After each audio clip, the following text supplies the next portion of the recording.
जय जगन्नाथ दर्शक बंधु जदि भारत और पाकिस्तान मध्य युद्ध हुए पाकिस्तानी सेना किपरि भारतीय सेनार मुकाबिला करिवो और पाकिस्तानी सेना भारतीय सेना सामने केते समय तिष्ठि पारिबो। ग्लोबल फायर पावर 2025 रिपोर्ट अनुसार मिलिटारी पावर मामला रे भारत 145 देशर तालिकार चतुर्थ स्थान रे रहिथिबा बेले पाकिस्तान एही तालिकार 12तम स्थान रे रही अछि। इंडियन आर्मी रे 14.5 लाख एक्टिव और 11.5 लाख रिजर्व सैनिक अछंती। आउ सेपटे पाकिस्तान आर्मी रे पाखापाखि 6.5 लाख एक्टिव और 5.5 लाख रिजर्व सैनिक अछंती। माने भारत तुलन में अधारू मध्य कम। भारत पाखरे 25 लाख रु भी अधिक पारामिलिटारी फोर्स थिबा बेले पाकिस्तान पारामिलिटारी फोर्स रे मात्र 5 लाख सैन्य अछि। टोटाल एयरक्राफ्ट रो तुलना कले भारत पाखरे 2229 टी एयरक्राफ्ट अछि, जहाँकि पाकिस्तानी सेना पाखरे केवल 1399 एयरक्राफ्ट मौजूद अछि, जहाँ भारत तुलन में बहुत कम। फाइटर जेट मामला रे मध्य भारत आगरे अछि। भारतीय वायुसेना पाखरे 513 टी फाइटर जेट थिबा बेले पाकिस्तान वायुसेना पाखरे 328 टी फाइटर जेट रही अछि। भारतीय सेना पाखरे 4201 टी टैंक थिबा बेले पाकिस्तान सेना पाखरे 2627 टी टैंक अछि।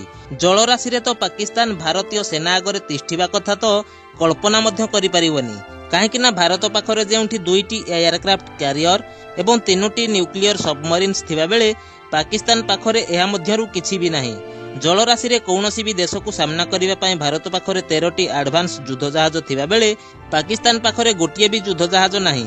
अन्यान्य युद्ध जहाज कथा कहिले भारतीय नौसेना पाखरे 32 टी युद्ध जहाज थिबा बेले पाकिस्तान पाखरे 18 टी युद्ध जहाज रही अछि।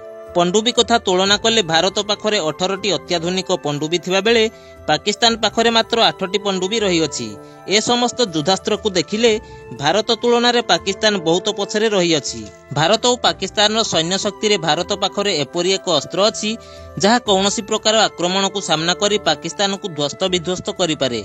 एही भयानक और अत्याधुनिक अस्त्र रो नाम हैला राफेल फाइटर जेट। सबुठारु बड़ कथा हैला कि पाकिस्तानी एयर फोर्स राफेल रो क्षमता को बहुत भल भाव जानी अछि, किंतु पाकिस्तान यह मानिबा को प्रस्तुत नुहे, कारण राफेल को सामना करिबा पई पाकिस्तान पाखरे राफेल रो समकक्ष कौनसी फाइटर जेट नाही। राफेल रो समकक्ष फाइटर जेट F-16 कथा पाकिस्तान कहू अछि। यह होछि सही F-16 फाइटर जेट जहाकू 2019 रे भारतर सही पुराना फाइटर जेट MiG-21 उड़े देइथिला। जदि भारतर MiG-21 पाकिस्तान रो F-16 को ध्वस्त करि देइथिला तो राफेल सामना रे ताहा केते समय तिष्ठि पारिबो। तेबे चालंतु देखिबा राफेल एवं F-16 फाइटर जेट्स मध्य रे पार्थक्य कोन रही अछि एवं किए केते शक्तिशाली। राफेल हेउछि 4.5 जेनेरेशन रो फाइटर जेट, जहा तुलना रे F-16 हेउछि 4th जेनेरेशन रो फाइटर जेट। शत्रु रो राडार रु निजको बंचैबारे राफेल बहुत आगरे थिबा बेले F-16 एही क्षेत्र रे बहुत पछरे अछि। राफेल रो सबुठारु बड़ विशेषता हैला कि यह 50 रु 60 हजार फुट उच्चता रे उड़ान करि पारे, किंतु एहार तुलना रे पाकिस्तान रो F-16 40 हजार फुट उच्चता पर्यंत जाई पारे।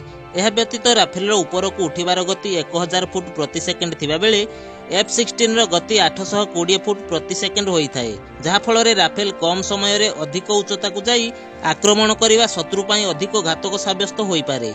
राफेल रो आउ गोटिए विशेषता हैला कि तार ओजन 10 टन होइथिबा बेले से मोट 25 टन ओजन रो अस्त्र बहन करी उड़ी पारे।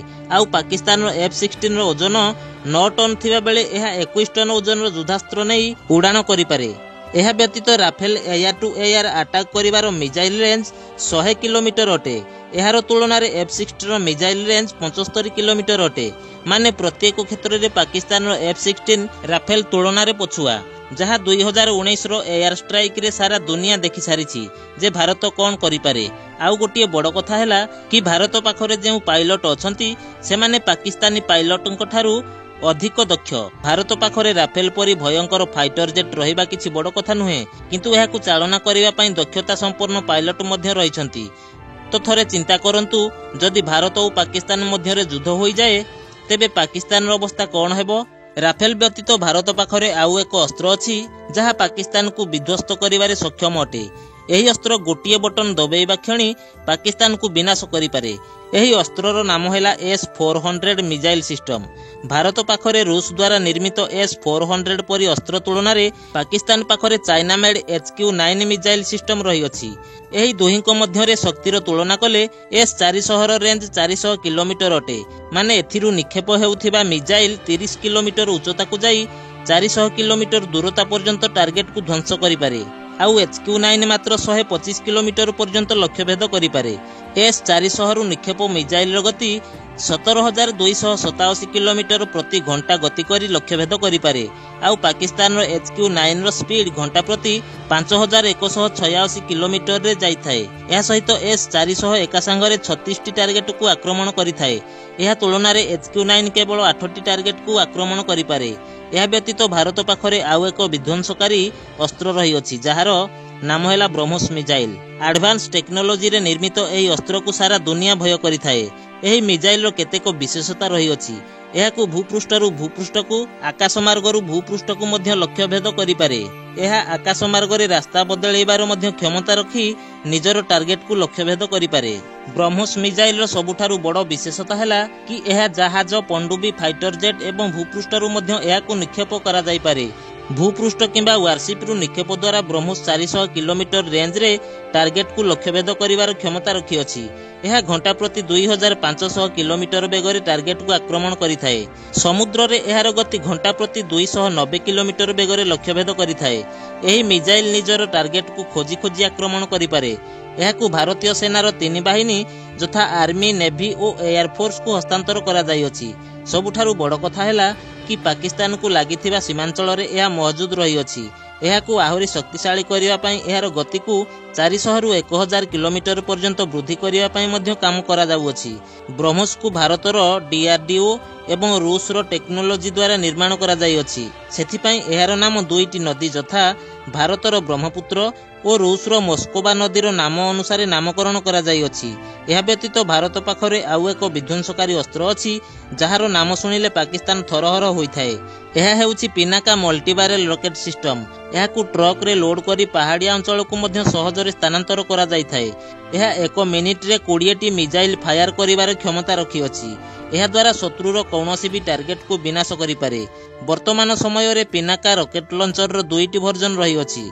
प्रथमटी मार्क 1 जहार रेंज 40 किलोमीटर एवं द्वितीयटी मार्क 2 जहार रेंज 75 रु 90 किलोमीटर पर्यंत अटे।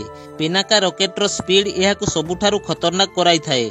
एहार स्पीड 5757 प्रति घंटा होई थाए। एही रॉकेट लॉन्चर 7 किलोमीटर रु आरंभ करी 90 किलोमीटर दूरता पर्यंत शत्रु को ध्वंस करि पारे।